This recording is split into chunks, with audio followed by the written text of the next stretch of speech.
the government has announced it is returning to the bond market. Yet, they could not even acknowledge the enhanced debt environment created by the previous NPP government for bringing Ghana's debt to GDP ratio at the end of 2024 to 61.8%. 61.8%. You recall, we had to go to the IMF because of debt distress, because of unsustainable debts. Our debt levels had gotten to about 81% of GDP. If today the debt levels have come down from 81% of GDP to 61.8%, that should tell you that this is not by magic.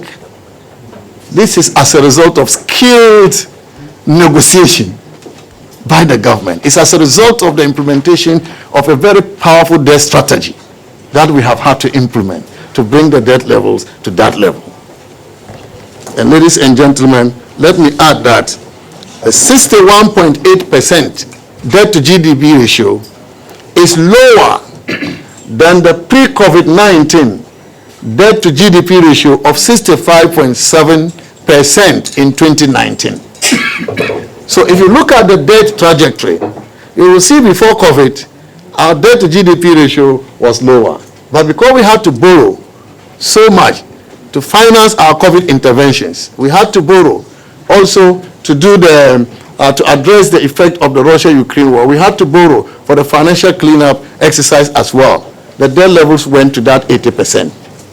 And so if we have now brought it to the level better than the 2019 pre-COVID, it tells you that the NPP government has successfully brought Ghana's debt levels to accelerated, sustainable path.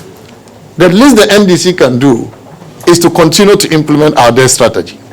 After all, what is the target of the IMF as far as our debt levels are concerned? The IMF projects Ghana to achieve a target of 55% debt to GDP in net present value terms by 2028. 2028. If by the end of 2024, we've already brought it down to 61.8%, then it means that it is left with just 6 percentage points to achieve the IMF target. And so the NDC government should be able to achieve this in the middle of this year, long ahead of 2028. But Gideon will tell you, the way they've started borrowing, the rate at which they are borrowing, we are very worried that they may return us to unsustainable debt levels.